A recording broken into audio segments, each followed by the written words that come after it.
Last part में हमने देखा था कि स्टार अलायंस के एंसेस्टर ने मैक्स को बताया था कि उन्होंने मैक्स के टीचर स्टार टावर मास्टर से शर्त लगाई है कि अगर मैक्स ने एंसेस्टर के क्लोन को हरा दिया तो वो मैक्स को ट्रेजर देंगे, वरना स्टार टावर मास्टर एंसेस्टर को एक ट्रेजर देंगे।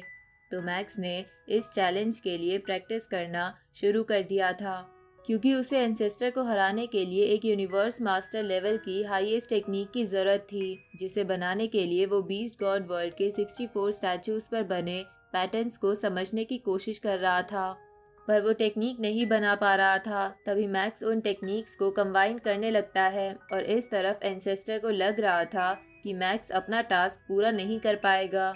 अब आगे तो इस पार्ट की शुरुआत में मैक्स ने 64 स्टैचूज के पैटर्न्स को कंबाइन कर लिया था, जिसकी वजह से एक माइक्रो यूनिवर्स क्रिएट हो गया था जो देखने में बहुत ही ज़्यादा सुंदर लग रहा था। तभी मैक्स बोलता है कि ऐसा करने में मुझे काफ़ी ज़्यादा स्पिरिचुअल पावर खर्च करनी होगी, पर ये सुंदर नज़ारा देखकर मुझे लग रहा है कि मेरा वो सब करना वर्थ इट था। अब मैक्स बोलता है कि मैं इस पूरे मिनी यूनिवर्स को कंट्रोल कर सकता हूँ और इसमें आने वाले एनिमीज पर अटैक कर सकता हूँ, साथ ही इस मिनी यूनिवर्स को तबाह भी कर सकता हूँ। उसी वक्त बबाता कहती है कि ये तो सच में कमाल का है, लेकिन तभी मैक्स बबाता की टेल को देखकर कहता है कि तुम तो नॉलेंसन एआई हो। असल में बबाता मैक्स की ओरिजिनल बॉडी के साथ थी और यहाँ नॉलेंसन एआई बबाता का रूप लेकर उसके साथ घूम रही थी। तभी मैक्स उस मिनी यूनिवर्स में सभी पैटर्न्स को देखकर कहता है कि ये पैटर्न्स काफ़ी कॉम्प्लेक्स है और यूनिवर्स में हर जगह फैले हुए हैं, साथ ही इस मिनी यूनिवर्स की सभी चीज़ों को कंट्रोल करते हैं। तभी मैक्स उन पैटर्न्स को ध्यान से देखता है और उसे पता चलता है कि इस मिनी यूनिवर्स के पैटर्न्स उन 64 बीस्ट स्टैचू के पैटर्न से बने हैं। अब ये जान के मैक्स काफ़ी हैरान हो जाता है, साथ ही वो ये सब जानकर काफ़ी एक्साइटेड भी था। तभी वो बोलता है कि कहीं उस टेक्निक को समझने का राज इन्हीं में तो नहीं। उसी वक्त हम एक जगह पर स्टार टावर के मास्टर और स्टार अलायंस के एंसेस्टर को देखते हैं, जहां स्टार टावर मास्टर कहते हैं कि काफ़ी समय पहले टेक्निक्स इन्हीं 64 बीस्ट गॉड स्टैचूज के पैटर्न के बेसिस पर बनती थी। इधर वो एंसेस्टर कहता है कि मैक्स खामखा इन पैटर्न्स को ड्रॉ कर रहा है, आखिर इनसे होगा क्या। उसे ऐसा करते करते 10,000 सालों से ज़्यादा हो गए हैं। उसे अभी तक पता नहीं चला कि सबसे इम्पॉर्टेंट बीस्ट गॉड हार्ट हासिल करना होता है और उसी को हासिल करके वो एक सच्चा बीस्ट गॉड बन सकता है, पर वो इसके अभी तक पास भी नहीं पहुंचा है। तभी स्टार टावर मास्टर कहते हैं कि अगर मैक्स इन 64 पैटर्न्स की इंटरप्रिटेशन और इनका रिलेशन अच्छे से समझ गया तो वो इन पैटर्न्स को बेस बना के स्ट्रॉन्गेस्ट टेक्निक्स का सिंपलेस्ट वर्जन बना सकता है, क्योंकि मैक्स के सी क्लोन के पास तो परफेक्ट जीन लेवल है, जिसकी वजह से उसे एक आईने टेक्निक भी मिल गई है जिसे वो इस्तेमाल कर सकता है, क्योंकि उसके पास स्पिरिचुअल सी है। लेकिन गोल्डन हॉर्न बेहेमोथ को टेक्निक का सिंपलेस्ट वर्जन ही बनाना होगा। इधर हम मैक्स को देखते हैं जो बोलता है कि मैं सभी 64 पैटर्न्स को एक साथ नहीं समझ सकता। सबसे पहले मेटल बीस्ट गॉड स्टैचू के 8 सीक्रेट पैटर्न्स को समझने पर फोकस करता हूँ। अब मैक्स उस काम में लग जाता है, जहाँ ऐसा करते करते उसे नींद आ जाती है और वो सपने में अपने आप को एक गोल्डन हॉर्न बेहेमोथ की फॉर्म में देखता है और वो उसी फॉर्म में सबसे लड़ भी रहा था। तभी अचानक से उसकी नींद खुल जाती है और वो बोलता है कि क्या मैं एक बीस्ट गॉड बन गया हूँ। मुझे एक मिस्टीरियस सी फीलिंग आ रही है और मुझे लग रहा है कि मेरे इल्यूजन और रियलिटी में फ़र्क ख़त्म हो चुका है। इस तरफ ये सब सुन के एंसेस्टर एकदम से चौंक जाते हैं और बोलते हैं कि क्या इसने बीस्ट गॉड पाथ का बैरियर ख़त्म कर लिया और बीस्ट गॉड हार्ट ऑब्टेन कर लिया है, वो भी इतनी आसानी से। पर इसने ये कर भी लिया, फिर भी वो स्ट्रॉन्गेस्ट टेक्निक का सिंपलेस्ट वर्जन नहीं बना पाएगा। पर तभी एंसेस्टर फिर से हैरान हो जाते हैं, क्योंकि मैक्स इस तरफ पैटर्न्स के साथ खेल रहा था और वो उनका इस्तेमाल करके टेक्निक के सिंपलेस्ट वर्जन को बना लेता है, जिसे देखकर नॉलेंसन एआई बोलती है कि ये तो यूनिवर्स मास्टर लेवल की टेक्निक है। तभी मैक्स एंसेस्टर को चैलेंज करता है, तो एंसेस्टर हंसते हुए वहां आ जाते हैं। अब मैक्स उनसे पूछता है कि कि आप कौन सा वेपन इस्तेमाल करने वाले हो। इस पे एंसेस्टर मैक्स की डिवाइन बॉडी के लेवल पर आ जाते हैं और बोलते हैं कि मैं तो अपने सिर्फ हाथ इस्तेमाल करूंगा। तुमने तो बीस्ट गॉड हार्ट को भी समझ लिया है, पर क्या फिर भी तुम अपने हाथों का इस्तेमाल नहीं कर सकते। ये सुन के मैक्स तैयार होते हुए कहता है कि मैं लड़ने के लिए तैयार हूँ। उसी वक्त मैक्स की आंखें लाल हो जाती है और वो बहुत ही स्पीड में एंसेस्टर के पास आकर उन पे क्लोज रेंज अटैक करने लगता है। साथ ही वो उन पे अपनी नई क्लॉ टेक्निक से भी अटैक करता है, लेकिन एंसेस्टर उससे बच जाते हैं और मैक्स पर अटैक करते हैं। लेकिन मौसा क्लैन की बॉडी होने की वजह से उसे कुछ नहीं होता। अब मैक्स फिर से उन पे अटैक करने लगता है, तो एंसेस्टर मैक्स का पैर पकड़कर उसे गोल गोल घुमाने लगते हैं।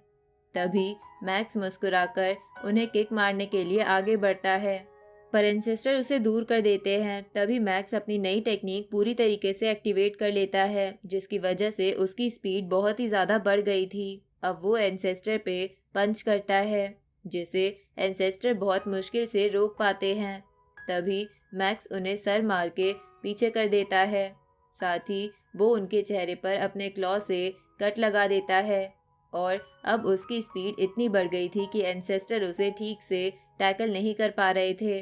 तभी मैक्स एंसेस्टर की चेस्ट में अपना हाथ घुसाकर उनके क्लोन को हरा देता है, जिसके बाद वो सोचता है क्या मैंने सच में एंसेस्टर को हरा दिया। हालांकि वो मेरे लेवल पर थे, पर फिर भी उन्हें मेरे से ज़्यादा एक्सपीरियंस है। अब मैक्स एंसेस्टर के पास जाके उनसे कहता है कि आप शुरुआत से एंड तक बस डिफेंड कर रहे थे, इसलिए मैं जीत गया। इसलिए एंसेस्टर उससे कहते हैं कि तुम इतने मॉडेस्ट मत बनो। मैंने अपनी यूनिवर्स मास्टर लेवल की हाईएस्ट डिफेंस टेक्निक को इस्तेमाल करा था और फिर भी तुमने मुझे हरा दिया। अगर मैं तुम पर शुरू से अटैक करता तो मैं शायद तुमसे जीत जाता, पर फिर भी तुम और ताकतवर होके मुझे फिर से चैलेंज करके हरा देते। इसलिए मुकाबले को लंबा खींचने का और कोई फ़ायदा नहीं था। तभी वहाँ पर स्टार टावर मास्टर आ जाता है और मैक्स से तारीफ करते हुए कहता है कि आखिर 180 मिलियन साल बाद तुम एक नई पर्सनालिटी बन गए हो। पहले तुम ट्रेजर्स पर रिलाय करते थे, पर अब तुमने खुद का एक स्ट्रॉन्ग फाउंडेशन बना लिया है। तुम्हें आने वाले कल्टीवेशन में बहुत आसानी होगी, जिसकी वजह से तुम्हें यूनिवर्स मास्टर लेवल पर पहुँचने में भी ज़्यादा मुश्किल नहीं होगी। तभी वो एंसेस्टर कहता है कि तुम ये सब बंद करो। मैक्स की जीत में एक हाथ उसके गोल्डन हॉर्न बहमूद का भी है। ये सुन के स्टार टावर मास्टर हंसते हुए कहता है कि चाहे क्रेडिट किसी को भी मिले, पर तुम अपने वादे को तो नहीं भूले हो। मैं अब भी तुम्हारा वो ट्रेजर देखने का वेट कर रहा हूँ। ये सुन के वो एंसेस्टर कहता है कि ठीक है, मैं हार गया और मैं अपना वादा निभाऊंगा।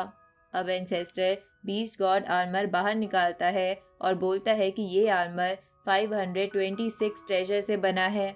ये सुन के मैक्स मन में सोचता है कि ये beast God armour chaos city Lord के ट्रेजर्स के जितना कीमती है। अब मैक्स उस आर्मर को अपनी गोल्डन हॉर्न बेहेमोथ की बॉडी से मर्ज करने लगता है, जहां ऐसा करते हुए साइड से वो एंसेस्टर बोल रहा था कि इस आर्मर के अंदर 2 हाई लेवल ट्रेजर और एक टॉप लेवल ट्रेजर भी है और बाकी सब ऑर्डिनरी ट्रेजर है। साथ ही तुम इसके पंख और हॉर्न्स को सेपरेटली भी इस्तेमाल कर सकते हो और ये तुम्हारे कल्टीवेशन में भी काफ़ी मदद करेगा। अब मैक्स उस आर्मर को गोल्डन हॉर्न बेहेमोथ की बॉडी के साथ मर्ज कर देता है, जिसकी वजह से वो बॉडी काफ़ी खतरनाक लग रही थी। तभी मैक्स उस आर्मर के साथ उस जगह पर घूमने लगता है। उसी वक्त स्टार टावर मास्टर कहता है कि मैक्स चलो, हमने एंसेस्टर को काफ़ी परेशान कर लिया। तो मैक्स वापस आकर स्टार टावर मास्टर के साथ जाने लगता है, पर तभी एंसेस्टर मैक्स को रोक लेता है। तो स्टार टावर मास्टर एंसेस्टर से पूछता है कि क्या हुआ। तो एंसेस्टर बोलता है कि ये तुमसे रिलेटेड नहीं है। अब वो मैक्स को दूसरी जगह ले जाता है और उससे बोलता है कि स्टार बीस्ट अलायंस में हाईएस्ट लेवल के ट्रेजर्स हैं, तो क्या तुमने कभी ह्यूमन रेस को छोड़ के हमारी रेस को ज्वाइन करने का सोचा है। पर मैक्स इसके लिए मना कर देता है। तो एंसेस्टर उसे कहता है कि तुम सही कह रहे हो, तुम्हारी फैमिली और फ्रेंड्स ह्यूमन रेस में हैं और तुम यहाँ नहीं आ सकते। लेकिन तुम अपने गोल्डन हॉर्न बेहेमोथ के क्लोन से हमारे अलायंस को तो ज्वाइन कर सकते हो। इससे तुम्हारे ह्यूमन वर्जन की आइडेंटिटी को भी कोई फर्क नहीं पड़ेगा। ऊपर से तुम्हें हमारी अलायंस से सपोर्ट भी मिलेगा। ये सुन के मैक्स भी बोलता है कि अलायंस ज्वाइन करने के बाद मेरी रिस्पॉन्सिबिलिटी भी बढ़ जाएगी। इस पे एंसेस्टर कहते हैं कि तुम्हें अलायंस मदद करेगा, तो तुम्हें इसके बदले थोड़ी रिस्पॉन्सिबिलिटी तो लेनी होगी। तो मैक्स इसके लिए मान जाता है। ये सुन के एंसेस्टर खुश होते हुए अपनी असली फॉर्म में आ जाता है। तभी वहाँ पर स्टार टावर मास्टर भी आ गया था, जो एंसेस्टर के एक्सप्रेशन को देखकर कहता है कि लगता है तुमने मेरे स्टूडेंट को अपने अलायंस में शामिल कर लिया है, तो क्या अलायंस मैक्स को कोई ट्रेजर नहीं देगी? इस पे एंसेस्टर कहता है कि मैंने अभी तो दिया था।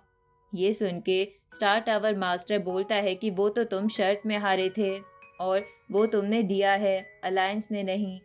ये सुन के एंसेस्टर स्टार टावर मास्टर से कहते हैं कि तुम बार्गेनिंग काफ़ी अच्छी कर लेते हो। तभी स्टार टावर मास्टर कहता है कि मेरा स्टूडेंट तुम्हारा अलायंस ज्वाइन कर रहा है, ये तो तुम्हारे फ़ायदे की बात है, तो उसका भी फ़ायदा होना चाहिए। इस पे वो एंसेस्टर बोलता है कि तुमने अपने स्टूडेंट को क्या दिया है। इस पे स्टार टावर मास्टर कहता है कि मैं तो उसे तुमसे अच्छा गिफ्ट ही दूंगा। ये सुन के एंसेस्टर बोलता है कि तब तो मैं इसे इसकी ह्यूमन बॉडी के लिए high level close combat weapon दूंगा। आगे मैक्स की मौसा क्लैन वाली बॉडी उसकी ओरिजिनल बॉडी के पास आ जाती है, जहां बबाता नॉलेंसन एआई को उसका रूप लेने के लिए पीटने लगती है। तभी मैक्स बताता है कि उसे एंसेस्टर की तरफ से मून स्लेइंग ब्लेड मिली है।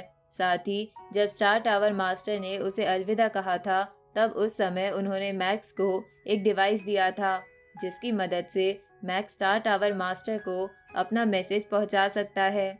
साथ ही ओरिजिनल यूनिवर्स में आने के बाद गोल्डन हॉर्न बेहेमोथ का साइज भी काफ़ी बढ़ गया था और उसका रूप भी बदल गया था। अब मैक्स बोलता है कि प्रिमोरियल स्टार में वापस जाने का वक्त आ गया है, पर मैक्स उससे पहले होंग अलायंस सिटी आ जाता है और अपने दोस्तों के साथ ड्रिंक करने लगता है, जहां आसपास खड़े लोग मैक्स के बारे में बातें कर रहे थे कि वो 200 सालों से प्रिमोरियल स्टार में नहीं आया है। क्या वो डर गया है या वो जानता है कि उसके पास इतने ट्रेजर्स हैं तो सब लोग उसी पर हमला करेंगे। तो ये सब सुन के मैक्स आगे सोचता है कि मैं अगर अपने ह्यूमन बॉडी में प्रिमोडियल स्टार में जाता तो मेरे लिए मुसीबत ही होती, पर अब सबको लग रहा है कि मैं वहां जाने से डर रहा हूँ, तो ये मेरे लिए अच्छी बात ही है। मैं यही चाहता था। अब मैक्स कुछ सोच के मुस्कुराने लगता है और इसी के साथ ये पार्ट यहीं ख़त्म होता है।